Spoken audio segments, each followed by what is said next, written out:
warahmatullahi wabarakatuh. Innal hamdalillah nahmaduhu wa nasta'inuhu wa nastaghfiruhu wa nastahdihi wa na'udzu billahi min shururi anfusina wa sayyiati a'malina may yahdihillahu fala mudilla lahu wa may yudlilhu falan tajida lahu waliyyan mursyida. Asyhadu an la ilaha illallah wa asyhadu anna Muhammadan abduhu wa rasuluhu la nabiyya wa la rasula ba'dah.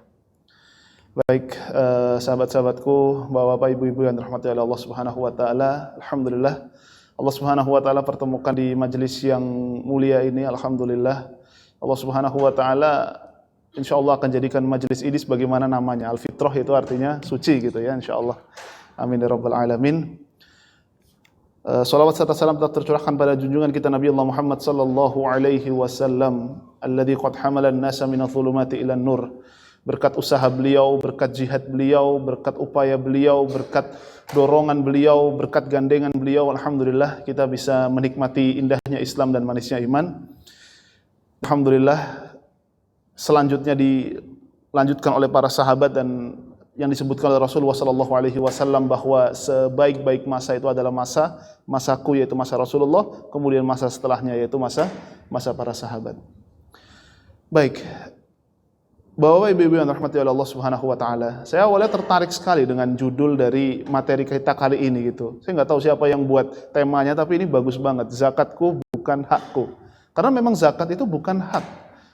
Zakat itu adalah kewajiban. Zakat itu adalah sebuah kewajiban yang diemban oleh kaum muslimin yang diperintahkan oleh Allah Subhanahu wa taala. Saya ingin memulai dari sebuah konsep harta, Bapak Ibu sekalian ya. Terkadang ada orang yang merasa bahwa hartanya itu adalah miliknya. Sehingga saat hartanya itu hilang, saat hartanya itu jatuh entah kemana, dia merasa bahwasanya, wah, saya sudah kehilangan satu di antara tujuan hidupku, atau satu di antara bekal kehidupanku. Padahal kalau kita merujuk satu karya yang ditulis oleh Profesor Dr. Mahdi Zakzouk, salah seorang profesor di Mesir ya, dari Universitas Al-Azhar, beliau menyebutkan bahwa konsep harta itu semuanya adalah milik Allah Subhanahu wa taala. Jadi harta seutuhnya itu milik Allah Subhanahu wa taala. Dan harta tersebut Allah Subhanahu wa taala titipkan kepada manusia, atau Allah Subhanahu wa taala titipkan kepada pribadi kita, dan ada harta tersebut yang dititipkan kepada orang lain.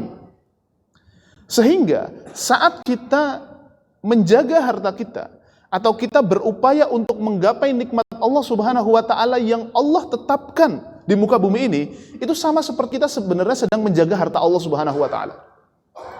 Jadi misalkan pada hari ini dan di hari-hari setelahnya, kita semua bekerja, kita semua berupaya untuk mencari nafkah untuk keluarga kita. Maka sebetulnya yang kita tuju itu bukan sekedar uang gaji hasil dari upaya kerja kita. Bukan sekedar itu sekalian. Tapi yang kita gapai adalah nikmat Allah Subhanahu wa taala, harta Allah Subhanahu wa taala yang kita gapai. Maka pada saat kita menggapai harta Allah dan kita tularkan atau kita salurkan kepada hal-hal yang tidak baik, maka sesungguhnya ada kezaliman yang kita lakukan kepada Allah Subhanahu wa taala. Maka gaji yang kita miliki, Bapak Ibu sekalian ya, rekening yang kita miliki, itu semuanya adalah milik Allah Subhanahu wa taala. Yang Allah Subhanahu wa taala peruntukkan untuk kita, dan ada yang Allah peruntukkan untuk orang lain. Maka kalau ada orang yang zalim terhadap hartanya, artinya tidak dia pergunakan dengan cara yang benar, berarti dia sudah menzalimi Allah Subhanahu wa taala, menzalimi diri sendiri dan menzalimi orang lain. Karena Allah letakkan harta kepada dirinya dan pada orang lain. Maka dia sudah menzalimi tiga sosok. Sosok pertama itu adalah Allah, sosok kedua adalah dirinya sendiri, yaitu kita sendiri, dan sosok yang ketiga itu adalah orang lain. Baik, maka dari itu, saat kita mengetahui bahwa sesungguhnya harta kita itu adalah milik Allah Subhanahu wa taala, dan kita diperintahkan untuk menggapainya sebetulnya. Kita diperintahkan untuk menggapainya. Bahkan sampai Allah Subhanahu wa taala menyebutkan, "Wabtaghi fima ataqallahu darul akhirah." Carilah akhiratmu, wala tansa nasibaka minad dunya. Tapi kamu jangan lupa duniamu. Artinya ada porsi yang Allah Subhanahu wa taala titipkan kepada kita agar kita mencari dunia kita. Allah memang tidak ingin agar kita itu menjadikan orientasi kehidupan kita itu adalah dunia.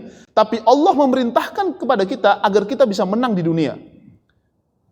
Jadi bedakan antara orientasi dengan kemenangan. Orientasi itu adalah tujuan akhir. Tujuan akhir itu adalah sebuah orientasi. Tapi kemenangan itu beda sendiri. Misalkan contoh seperti ini.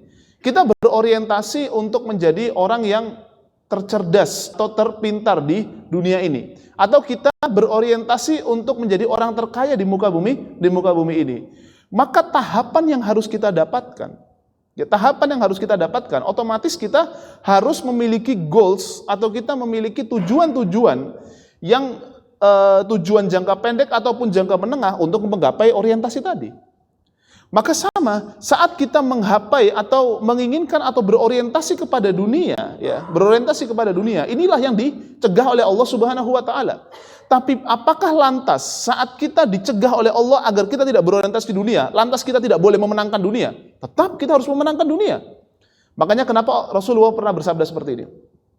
Man kana hammuhud dunya. Siapa yang mengorientasikan dirinya hanya kepada dunia, yang penuh dengan kekecewaan, yang penuh dengan sakit hati, yang terkadang membuat orang itu menjadi guling-guling untuk menggapainya, tapi dia tidak pernah mendapatkannya seutuhnya.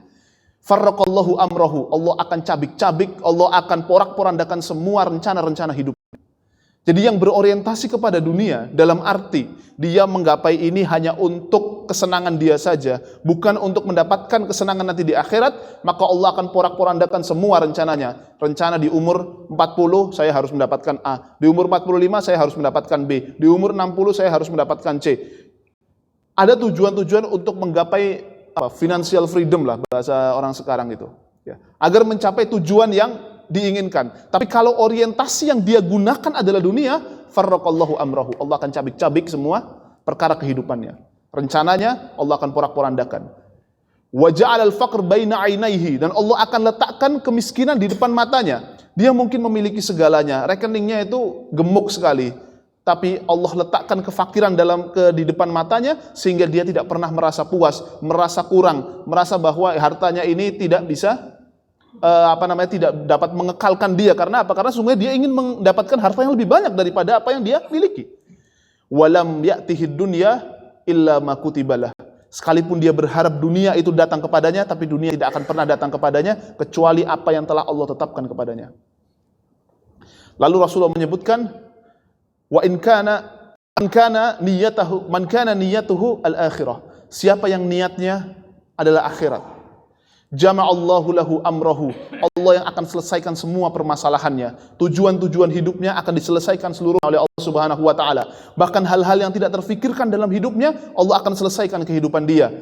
Wa ja'alal ghina fi qalbihi, Allah akan letakkan kekayaan di dalam hatinya. Allah enggak hanya sekedar meletakkan kekayaan dalam matanya, di depan matanya, tapi Allah letakkan kekayaan di dalam hatinya sehingga apapun yang terjadi, kesedihan yang aku miliki pada hari ini, kelelahan, kepayahan yang aku dapati pada hari ini, itu tidak ada nilainya sama sekali. Karena sesungguhnya apa? Karena sesungguhnya Allah Subhanahu wa taala akan menangkan diriku pada saat di akhirat. Wa atathu dunya wa hiya raghimah. Maka dunia akan datang kepadanya secara merendah. Maka dunia akan merendahkan dirinya dan akan memohon kepada kita agar kita bisa memanfaatkannya dengan cara yang terbaik. Lalu, pertanyaannya adalah, bagaimana cara kita untuk bisa menggapai orientasi tersebut? Bagaimana cara kita menyalurkan harta yang kita miliki sesedikit apapun agar kita mendapatkan ridho Allah Subhanahu wa taala? Perhatikan, ini penting sekali. Kenapa kita tuh nggak perlu harus menunggu menjadi orang kaya terlebih dahulu, menjadi sultan terlebih dahulu untuk kita bisa melaksanakan zakat? Apakah syarat untuk syarat untuk wajib zakat itu adalah mereka yang memiliki harta seperti sultan? Enggak. Bahkan kalau kita merujuk pada ketentuan Basnas, orang yang wajib zakat itu yang kurang lebih per bulannya itu punya pemasukan 6.600.000 kurang lebih. 6.600.000. Nanti silakan dicek di websitenya Basnas. Sekitar 6.600.000 per bulannya, maka ada 2,5% yang harus dia keluarkan. Tapi itu per tahun. Jadi nanti diakumulasikan saja. 6.600.000 nanti diakumulasikan selama 1 tahun, nanti tinggal dihitung 2,5%-nya berapa di situ. Itu lengkap sekali bisa kita dapati dalam ketentuan Basnas. Artinya, ini sebetulnya tidak banyak gitu loh. Ini sebetulnya tidak banyak, dan ini juga membuka peluang bagi siapapun untuk bisa berkhidmat kepada umat, berkhidmat kepada saudaranya melalui jalur sedekah. Coba bayangkan. Ya. Kenapa kok zakat ini tidak hanya diwajibkan kepada para sultan saja? Karena terkadang sesuatu yang kecil di mata Allah Subhanahu wa taala itu besar. Allah mengibaratkan orang yang akan masuk surga dan orang yang akan masuk neraka itu ditimbang dengan amalnya. Amalnya yang menentukan itu bukan dinilai dari besarnya amalan tadi, tapi amalan yang paling kecil. Jika amalan yang kecil itu mampu memberatkan timbangan kebaikannya, maka dia akan masuk ke dalam surga. Coba, bagaimana Allah mengibaratkan? فَمَنْ يَعْمَلْ مِثْقَالَ ذَرَّةٍ خَيْرًا يَرَهُ وَمَنْ يَعْمَلْ مِثْقَالَ ذَرَّةٍ شَرًّا يَرَهُ. Siapa yang melaksanakan satu amal sebesar dzarrah, maka dia akan dia akan mendapatkan kebaikan dari amalnya tadi. Artinya kalau dia melaksanakan suatu amal yang kecil sekali, dzarrah itu kalau dalam bahasa modern itu diartikan sebagai atom. Artinya kalau amalnya itu kecil banget, ya, tapi mampu mempengaruhi timbangan amal sehingga itu lebih banyak atau lebih berat daripada kesalahan dia, maka dia akan masuk dalam surga. Tapi begitu pula kalau amal keburukannya itu kecil juga, ya, artinya kecil juga, tapi kecilnya itu mampu memberatkan timbangan keburukannya, maka dia pun juga akan masuk neraka. Pertanyaannya adalah, kenapa amal itu diibaratkan dengan satu biji atom? Kenapa kok enggak misalkan batu bara misalkan? Kenapa kok enggak kayu misalkan? Kenapa kok tidak benda-benda berat yang lainnya yang dihitung berdasarkan beratnya? Kenapa kok Allah mengibaratkan suatu amal itu yang paling terkecil, dzarrah? Karena sesungguhnya besarnya nilai suatu benda itu jika dihitung menggunakan takaran yang terkecil. Emas itu dihitungnya itu per gram. Sedangkan batu bara, kayu dan lain sebagainya, batu dan lain sebagainya itu dihitungnya itu per ton. Emas dihitung dengan per gram. Batu bara atau yang lain-lain yang berat-berat tadi itu dihitungnya itu per ton. Coba bayangkan, ya.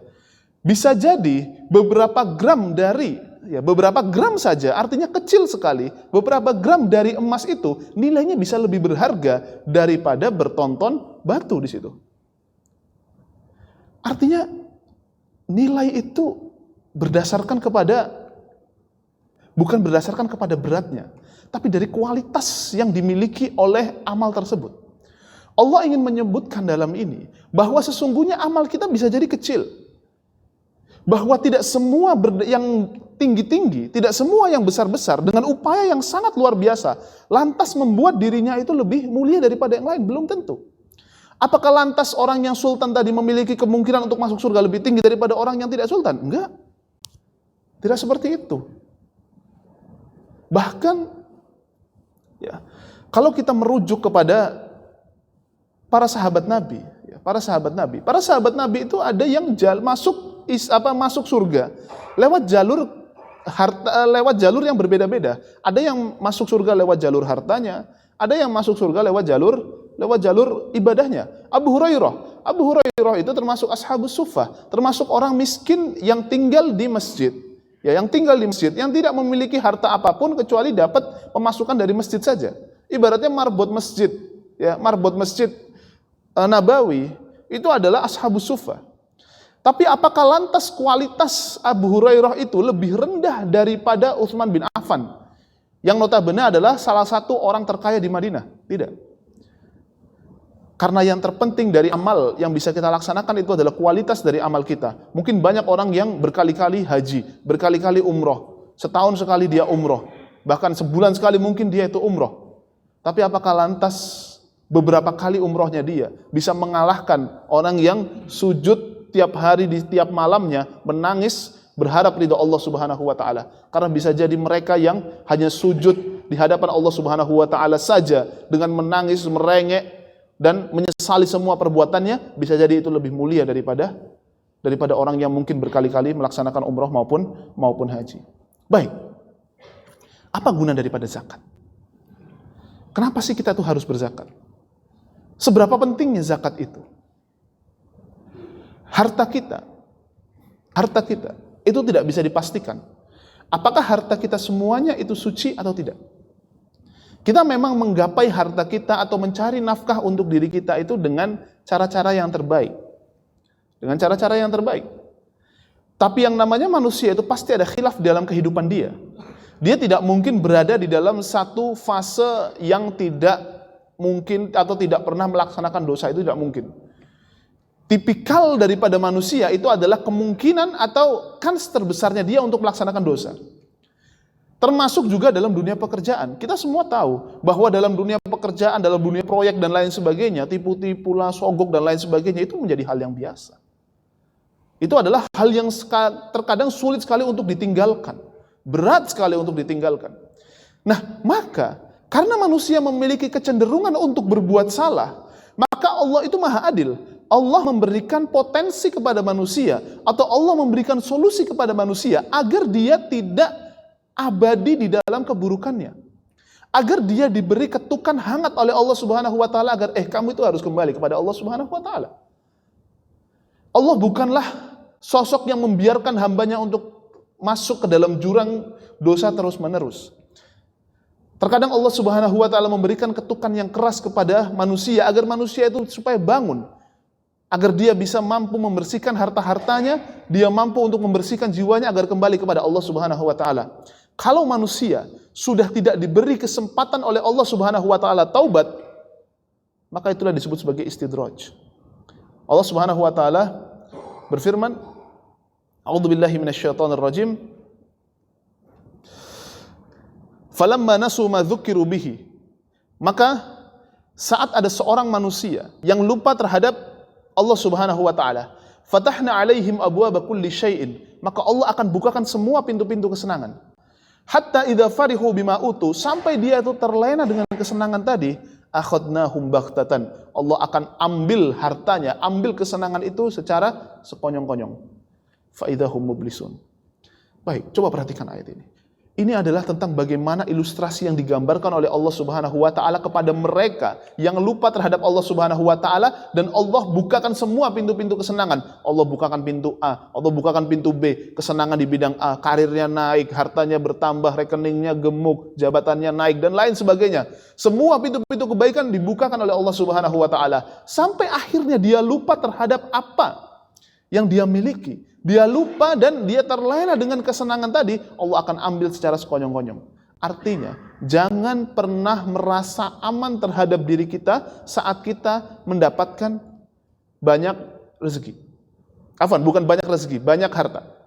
Karena berbeda ya antara rezeki dengan harta di situ. Karena terkadang banyak sekali orang yang menyamakan antara rezeki dengan harta. Karena terkadang ada orang yang mendapatkan harta, punya banyak harta tapi nggak punya rezeki. Ada pula orang yang punya rezeki meskipun nggak ada hartanya sama sekali. Itu dua hal yang berbeda. Jadi rezeki itu kualitasnya berbeda. Kalau sudah rezeki itu pasti akan mengantarkan dia ke dalam surganya Allah Subhanahu wa taala. Orang mungkin banyak harta tapi dia nggak punya rezeki. Dalam arti hartanya banyak ya, tapi hidupnya carut marut ya. Lalu sakit-sakitan gitu ya, mungkin barangkali. Dan semoga Allah Subhanahu wa taala jaga kita, jaga kesehatan kita, amin ya rabbal alamin. Ya, kehidupannya porak-poranda, dia memang sultan banget, tapi banyak masalah di mana-mana, dia pusing ke sana kemari, dan dengan kepusingan tadi dia itu justru melampiaskan keburukan dia itu kepada hal-hal yang buruk. Pergi ke tempat diskotik lah, minum khamr lah, berzina lah dan lain sebagainya di sana. Tapi ada orang yang mungkin merasa bahwa saya itu hartanya memang tidak sebanyak orang lain. Ya, tidak sebanyak orang lain. Tapi saya bisa hidup sampai sekarang. Bahkan anak saya semuanya kuliah, semuanya sekolah dan lain sebagainya. Maka sungguh mungkin dia tidak memiliki harta, tapi dia memiliki rezeki. Artinya, Bapak Ibu sekalian dirahmati oleh Allah Subhanahu wa taala, yang kita gapai itu adalah rezeki tadi. Harta tadi, harta yang kita miliki, itu terkadang ya tadi, ada carut marut di dalamnya. Sulit sekali untuk bisa membedakan mana harta yang halal dan mana harta yang haram yang ada di dalam diri kita. Kita husnudzon dengan harta yang kita miliki itu mampu untuk membersihkan kita. Harta yang kita miliki semuanya halal karena digapai dengan cara apa? Digapai dengan cara yang halal. Tapi pertanyaannya adalah, ya, kalau toh ternyata terselip dari harta kita itu ada hal-hal yang buruk misalkan. hadiah dari orang lain yang ternyata itu adalah uang hasil korupsi misalkan. Atau misalkan ya harta dari pemberian orang lain ternyata itu hasil dari nyolong misalkan. Nah, pertanyaannya adalah bagaimana cara membersihkan ini semua? Maka Allah Subhanahu wa taala menyebutkan khudh min amwalihim shadaqatan tutahhiruhum wa tuzakkihim biha. Ambillah harta dari manusia berupa zakat.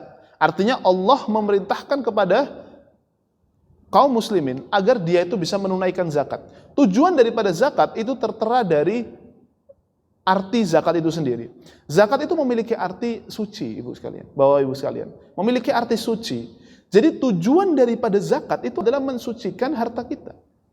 Sebagaimana kita mensucikan jiwa kita, mensucikan perangai kita itu dengan melalui pendekatan hati, maka Allah Subhanahu wa taala pun juga memberikan terapi kepada harta kita agar harta kita berkah, agar harta kita itu bisa memberikan stimulus yang terbaik, memberikan nutrisi yang terbaik kepada keluarga kita. Nah, caranya adalah dengan apa? Caranya dengan zakat. Artinya kalau 2,5% saja ya, 2,5% dari pemasukan kita gitu, itu harusnya tidak terlalu banyak. Tidak lebih dan tidak kurang gitu. Ya, tidak lebih dan tidak kurang. Artinya ini adalah sebuah jumlah yang sedikit tapi kualitasnya itu banyak. Allah menginginkan sedikit dari kita. Yang terpenting adalah bagaimana kualitas daripada zakat tadi itu betul-betul suci. Terkadang orang itu tidak rela untuk mengeluarkan sedikit daripada hartanya, tapi dia rela untuk meninvestasikan semua hartanya kepada hal-hal yang buruk. Artinya sebetulnya yang menjadi masalah kenapa kok orang itu sulit sekali untuk menunaikan zakat, itu adalah bukan tentang persoalan nominal besar sedikitnya zakat. Tapi karena dia masih belum mengetahui urgensi, kenapa kok saya itu harus berzakat? Apa sih tujuan saya dari zakat itu sendiri?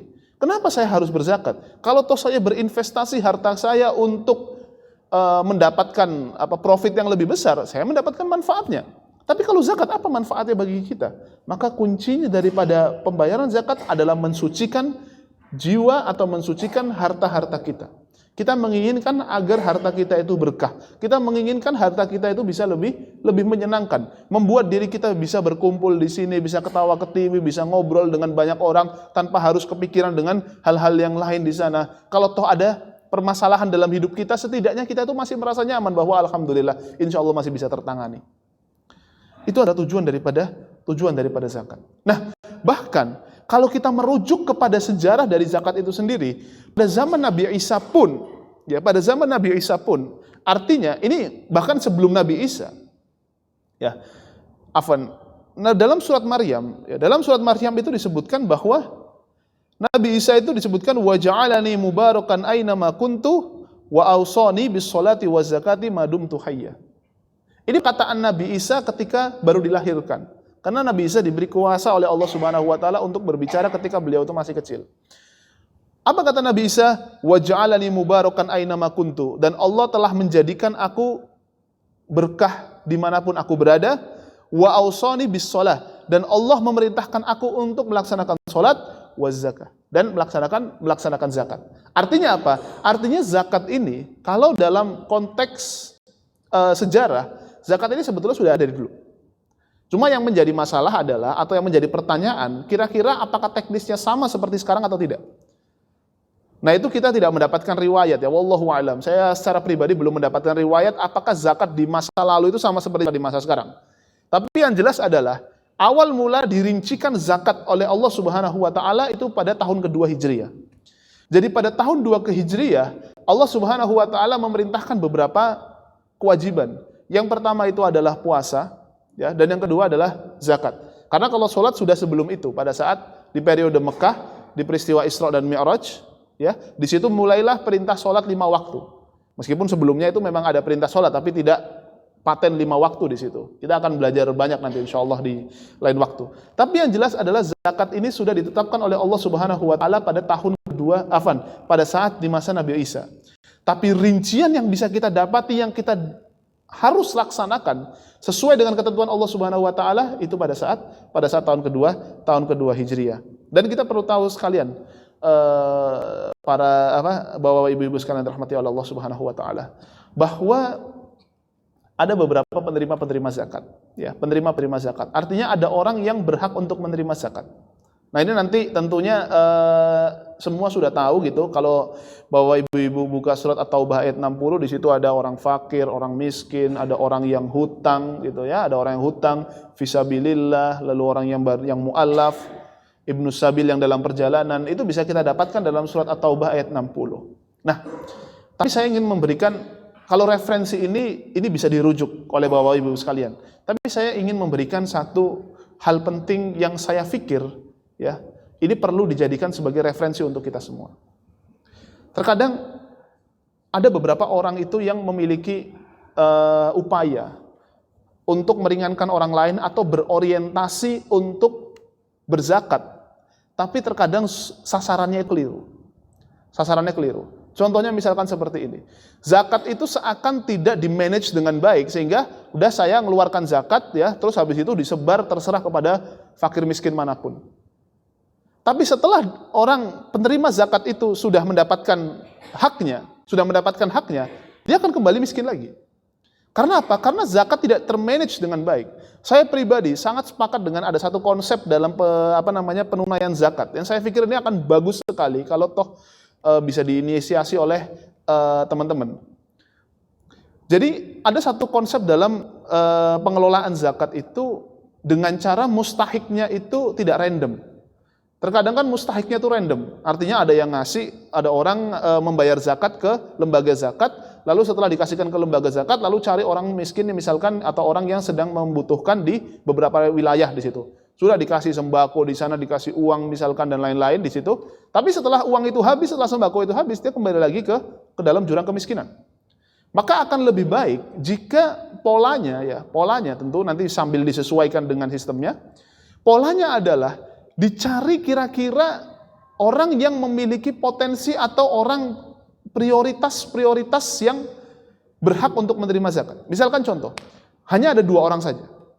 2 orang, satu orang miskin misalkan, dan satu lagi misalkan orang yang terlilit hutang. Misalkan. Ya, orang miskin dan yang kedua itu adalah terlilit hutang. 2 orang ini saja yang difokuskan untuk menerima harta zakat. Dalam arti dia dimodalin dalam jumlah waktu 1 tahun misalkan, atau 1 tahun, 2 tahun misalkan, 1 tahun sampai dia itu sukses. Dalam arti dia sudah berpenghasilan tetap. Nah, ketika dia sudah sampai berpenghasilan tetap, ya maka wajib zakatnya itu sudah ditarik lagi. Dia sudah ditarik lagi, sudah tidak dikategorikan sebagai mustahik zakat. Tapi kalau misalkan dia masuk lagi dalam jurang kemiskinan, misalkan dia tidak kooperatif lah, sambil diawasi tentunya, dia tidak kooperatif lah, tidak dipergunakan dengan baik lah amanah itu dan lain sebagainya, maka sudah cukup, tidak dibantu lagi. Sama seperti orang yang berhutang, dia misalkan punya hutang 100 juta misalkan. Dia punya hutang 100 juta, maka lembaga amil zakat memberikan bantuan kepada orang tadi. Artinya 100 juta itu diselesaikan. Udah kamu nggak usah mikir hutang kamu. Hutang kamu diselesaikan oleh kami, para lembaga amil zakat di situ. Diselesaikan di sana. Udah pokoknya kamu hanya berfokus untuk menyelesaikan problem kehidupan kamu. Nafkahi anak, nafkahi keluarga sudah cukup. Untuk urusan lembaga zakat. Dibayarkan dengan jumlah 100 juta misalkan sampai itu selesai ya. Kalau toh dia terjun lagi di dalam jurang hutang tadi, ya sudah berarti selesai, dia tidak perlu dibantu lagi. Saya pikir ini akan menyelesaikan waktu dengan cepat. Kalau toh misalkan disegerakan dan juga dilaksanakan oleh lembaga amil zakat seluruhnya gitu. Dengan cara bersama-sama. Karena terkadang yang menjadi masalah adalah saat dia itu menunaikan zakat itu secara random. Itu yang menjadi problem. Mungkin sebagian kita ada yang bertanya, Ustadz kalau nggak lewat amil bagaimana gitu kan? Saya misalkan punya harta, ya, saya tunggu harta ini selama 1 tahun misalkan, 1 tahun, lalu saya keluarkan 2,5%-nya, lalu saya berikan kepada saudara saya misalkan, saya nggak lewat lembaga zakat, boleh atau enggak Ustadz? Boleh, nggak ada masalah di situ. Tapi pertanyaannya adalah itu akan menyelesaikan problem saudara kita atau tidak? Kalau toh kita bisa konsisten dalam memberikannya kepada dia, dalam arti setiap tahun kita kasih dan dengan limit yang cukup bisa untuk membantu dia, maka tidak ada masalah. Tapi kalau toh zakat ini diorientasikan hanya seperti sedekah, ini akan jadi masalah. Karena zakat tujuannya adalah untuk menyelesaikan problem manusia, bukan sekedar untuk memberikan nafkah atau memberikan harta saja. Bedakan antara sodakoh dengan zakat. Zakat melihat problem seseorang, sehingga orang itu bisa keluar dari masalahnya karena zakat, bukan sekedar kita berorientasi memberi. Pokoknya saya ngasih Ustadz, terserah dia mau digunakan untuk apa, pokoknya saya ngasih. Enggak. Bukan seperti itu zakat. Zakat memiliki tujuan untuk memakmurkan manusia, untuk memakmurkan seseorang, sehingga ketika seseorang itu selesai bisa menerima zakat, maka manfaatnya mampu untuk dia gunakan untuk kehidupan dirinya. Kita gunakan untuk tanya jawab aja ya mungkin ya. Mungkin waktunya karena sangat terbatas sekali. Baik, mungkin itu dari saya, kurang lebihnya mohon maaf. Baik, bagi bapak-bapak, ibu-ibu silakan jika ada tanya jawab, kita gunakan banyak waktu insyaallah untuk diskusi. Barakallahu fikum. Oh gitu, silakan. Ya, bagi bapak-bapak dan ibu.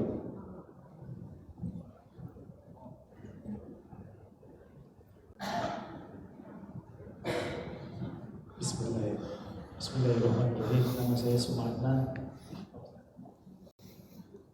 Terima kasih atas kehadiran Zawal Fitro. Ini sangat membantu mengingatkan kita semua. Insyaallah. Saya ingin menyampaikan di dalam surah Al-Imran ayat 92, "Antanalu birra hatta yunfiqu mimma tuzibuna wa ma yunfiqu min shay'in fa innallaha bihi alim."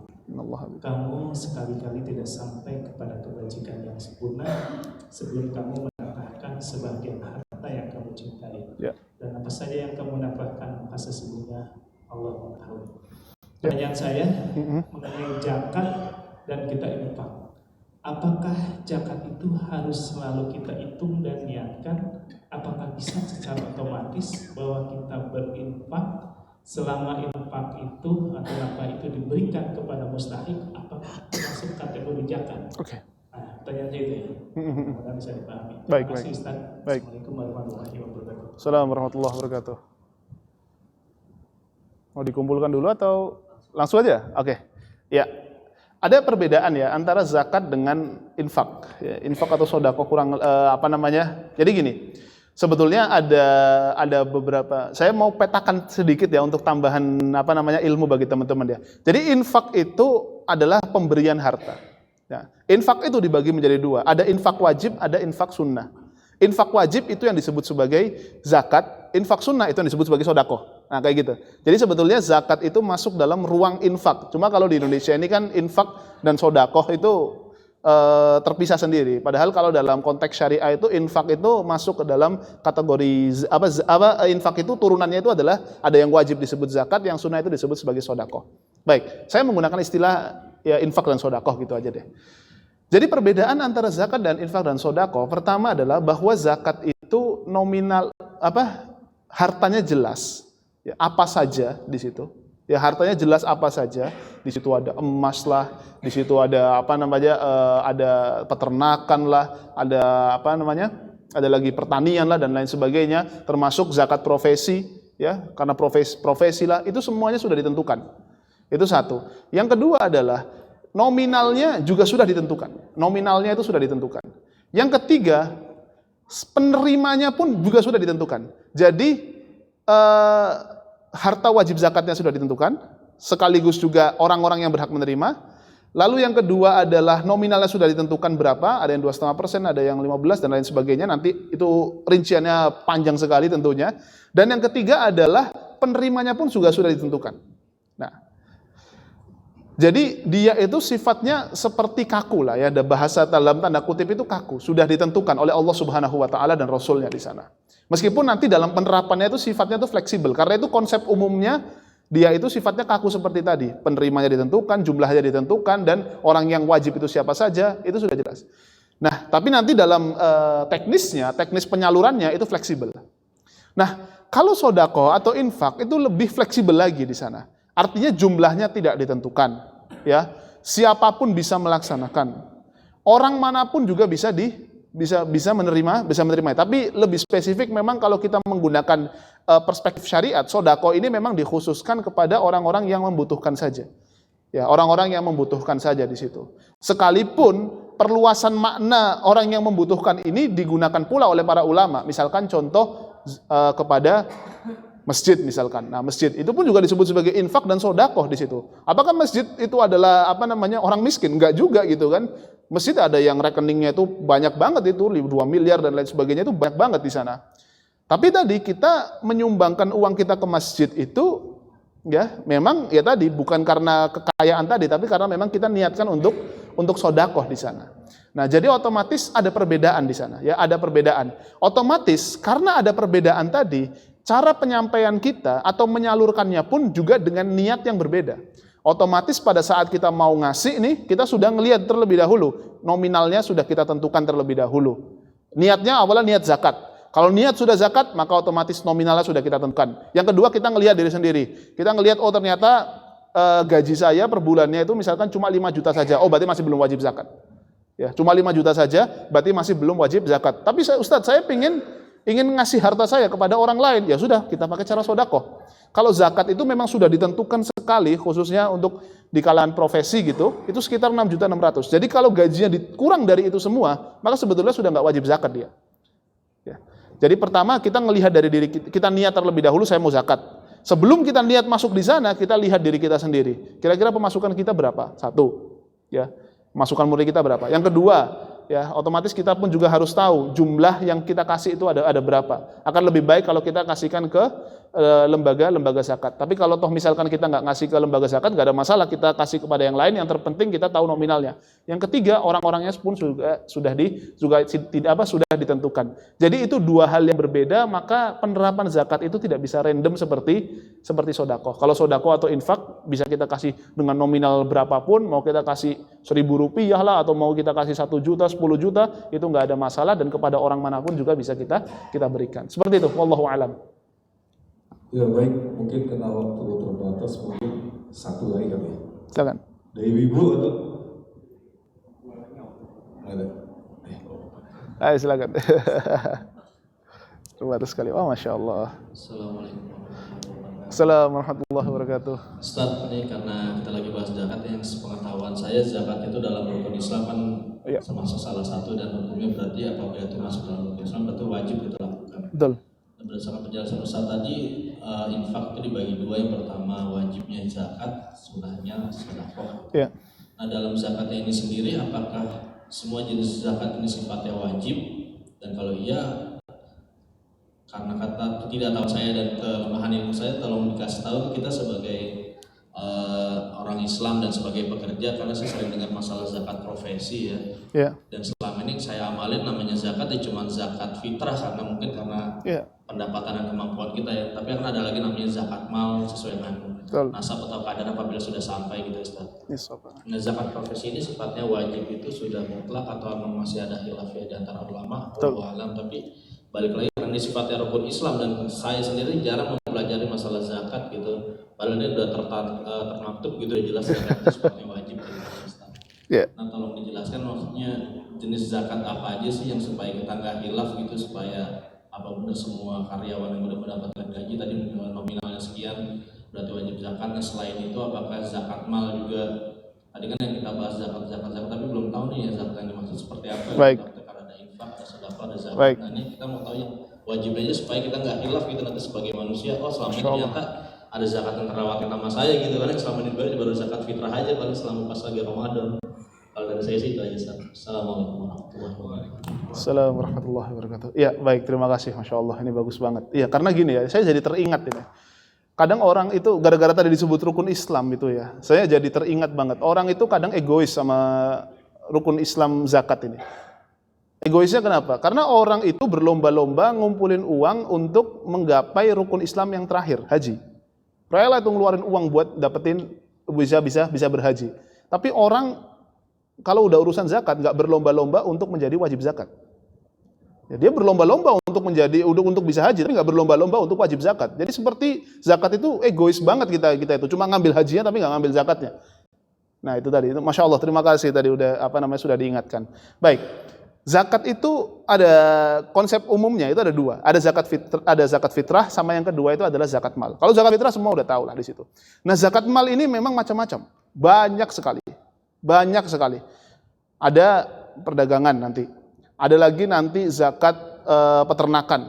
Nanti nisabnya itu misalkan sapi ya, misalkan sapi nisabnya itu sekitar 40 ya, 40 sapi.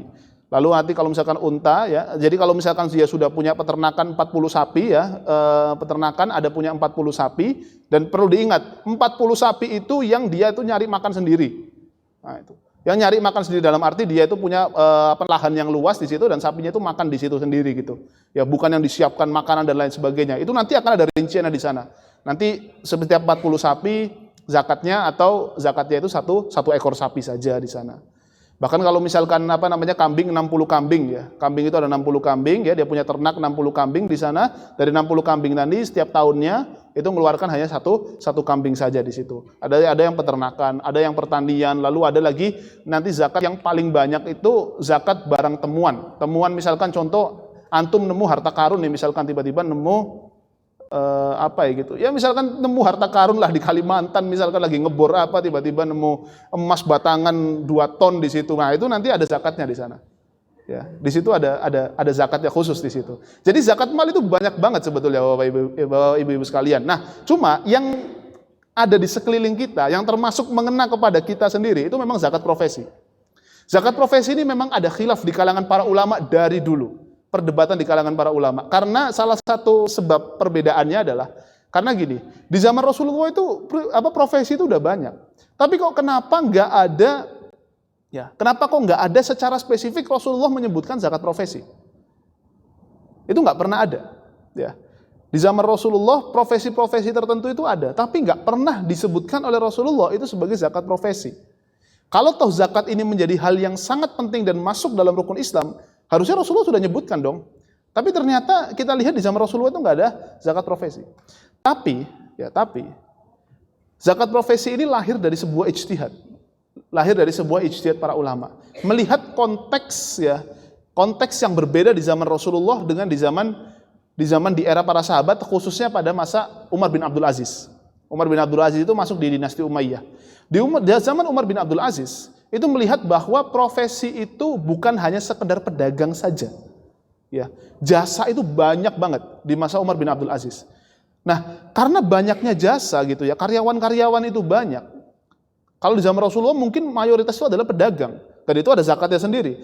Tapi pertanyaannya adalah kalau toh misalkan ini nih, orang-orang yang memiliki jasa, ya bisnisnya itu di bidang jasa, dan ternyata pemasukannya banyak sekali, dan mereka tidak wajib zakat, lalu bagaimana dengan keuangan tadi yang untuk disalurkan kepada umat Islam? Nanti akan terjadi yang namanya kesenjangan yang sangat luar biasa di situ, kesenjangan yang sangat luar biasa. Karena apa? Karena orang yang memiliki bisnis yang dirasa tidak ada zakatnya di zaman Rasulullah, dan mereka tidak wajib zakat di situ. Makanya Umar bin Abdul Aziz memberikan fatwa, ya sekaligus juga bagi didiskusikan oleh para ulama, karena di masa Umar bin Abdul Aziz itu ada al-fuqaha us-sab'ah, ada 7 ahli fikih. Ya, 7 pakar hukum yang menentukan juga hukum di zaman Umar bin Abdul Aziz untuk menentukan bahwa ada zakat yang disebut sebagai zakat profesi di situ. Dan ulama seluruh dunia sampai sekarang itu mengamini ada yang namanya zakat profesi, sekaligus juga ini sesuai dengan prinsip Islam atau sesuai dengan maqasidus syariah, yaitu hifdzun nafas dan hifdzul mal, menjaga jiwa dan menjaga harta. Menjaga harta agar harta umat Islam itu menjadi lebih berkah, artinya ada kesempatan bagi umat Islam itu bisa melaksanakan zakat. Karena kalau toh misalkan zakat profesi ini nggak ada, karyawan-karyawan itu mungkin ya kita semua yang ada di sini itu ya nggak ada kesempatan untuk mencapai rukun Islam ini gitu loh, nggak bisa menggapainya di sana, kecuali hanya zakat fitrah saja. Jadi Jadi Allah seperti ingin agar kita itu berkesempatan untuk menggapai rukun Islam yang ini gitu loh, dengan adanya zakat profesi. Nah, jumlahnya itu berapa? Kalau dalam ketentuan Basnas ya. Dalam ketentuan Basnas itu 6.607.000 gitu. Itu per bulannya. Per bulannya artinya kalau dia itu punya pemasukan misalkan ya, punya pemasukan gaji misalkan 6.600.000 di sana, ya 6.600.000, atau ya kalau diakumulasikan dalam per tahunnya sekitar 79 juta, maka dia sudah wajib zakat di sana. Ya sudah wajib zakatnya ya kurang lebih sekitar ya 2,5%. Dan itu yang dikeluarkan kurang lebih sekitar 250.000 aja per bulan. Apanya? Nah ya, itu setelah dikurangi sama hutang dan lain sebagainya gitu. Jadi ibaratnya harta zakat itu adalah harta yang murni. Karena dia itu kan nisabnya itu kan disamakan dengan emas. Ya, jadi kalau dia itu sudah dikurangi dengan hutang, sudah dikurangi dengan keperluan keluarga, dalam arti hanya tabungan saja, tabungannya 6.600.000, maka dia sudah jadi wajib zakat di sana. Bukan gajinya. Jadi dilihat daripada sisanya tadi gitu. Tapi jangan ditambah-tambahin gitu ya. Jadi jangan ditambah-tambahin. Udahlah saya keluarin lebih banyak aja deh kalau kayak gitu.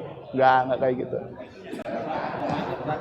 Karena mungkin banyak yang baru tahu juga zakat profesi. Nah selama ini kita belum bayar, yang kemarin-kemarin bagaimana? Oh iya, jadi gini, kalau misalkan yang kemarin-kemarin kita nggak tahu nih ya, kita nggak tahu gitu kan. Kalau misalkan kita nggak tahu, dalam kaidah usul fikih itu disebutkan ya bahwa termasuk bagian orang yang tidak wajib melaksanakan sesuatu itu atas dasar ketidaktahuan. Misalkan contoh dia itu nggak tahu kalau misalkan zakat profesi itu wajib misalkan. Ya zakat profesi itu wajib. Misalkan dia nggak tahu nih. Lalu bagaimana yang sebelumnya? Maka insya Allah Subhanahu Wa Taala ampuni di sana. Karena apa? Karena atas dasar ketidaktahuan. Rufi al-qalam. Allah Subhanahu Wa Taala mengangkat catatan manusia. Ya, mengangkat catatan manusia artinya tidak dianggap sebagai dosa. Itu kalau salah satunya itu adalah ketidaktahuan dia. Kalau misalkan nggak tahu maka nggak ada masalah di situ, dan insya Allah setelah kita tahu mungkin kita bisa melaksanakan, jumlahnya nggak banyak kok ya. Insya Allah kita bisa menggapai salah satu rukun Islam yang mulia ini. Seperti itu. Wallahu a'lam. Jadi hadir sini semua sekarang udah tahu dan harus zakat. Harus. Termasuk saya semuanya itu udah wajib zakat lah insya Allah gitu. Semuanya insya Allah. Baik, alhamdulillahirabbil alamin. Sebenarnya masih banyak nih, Ustaz. Karena waktu juga terbatas. Mudah-mudahan ilmu yang kita dapat pada kesempatan kali ini bisa menjadikan bekal kita dalam kehidupan. Amin. Amin ya. Amin ya rabbal alamin. Demikian ta'lim kita pada hari ini, dan Ustaz mohon langsung ditutup Ustaz. Ya, kita tutup dengan doa ya teman-teman ya. Bismillahirrahmanirrahim. Alhamdulillahirabbil alamin, hamdan syakirin, hamdan na'imin, hamdan yuwafi ni'amahu wa yukafi'u mazidah. Ya Rabbana lakal hamdu kama yanbaghi li jalali wajhikal karim wa 'azimi sultanik. Allahumma ighfir lil muslimina wal muslimat wal mu'minina wal mu'minat al ahya'i minhum wal amwat innaka sami'un qaribun mujibud da'wat wa ya qadiyal hajat. Allahumma inna nas'aluka al-huda wat tuqa wal 'afafa wal ghina. Allahumma inna nas'aluka 'ilman nafi'an wa rizqan thayyiban wa 'amalan mutaqabbala. Allahumma inna nas'aluka al-huda was sadad. Allahumma inna na'udzubika minal 'ajzi wal kasal wal bukhli wal haram wa 'adzabil qabr. Allahumma ati nufusana taqwaha wa zakkiha anta khairu man zakkaha anta waliyuha wa maulaha. Allahumma aslih lana dinana alladhi huwa 'ismatu amrina wa aslih lana dunyana allati fiha ma'ashuna wa aslih lana akhiratana allati fiha ma'aduna waj'alil hayata ziyadatan lana fi kulli khair waj'alil mauta rahatan lana min kulli syarr. Allahumma atina fid dunya hasanah wa fil akhirati hasanah wa qina adzaban nar. Subhana rabbika rabbil izzati amma yasifun, wassalamun alal mursalin walhamdulillahi rabbil alamin. Amin ya rabbal alamin. Para bapak dan ibu-ibu kami persilakan. Betapa mulianya menunaikan zakat di hati, jiwanya suci, hartanya bersih, hidupnya berkah, anugerah Allah yang menunaikannya.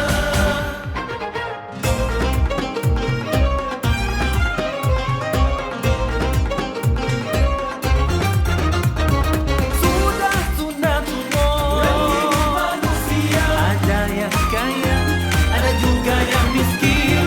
Hikmah zakat menjadi kasih sayang, saling membantu, bantu sesama Islam. Perintah Allah bila dihayati, tanggung jawab akan direalisasi.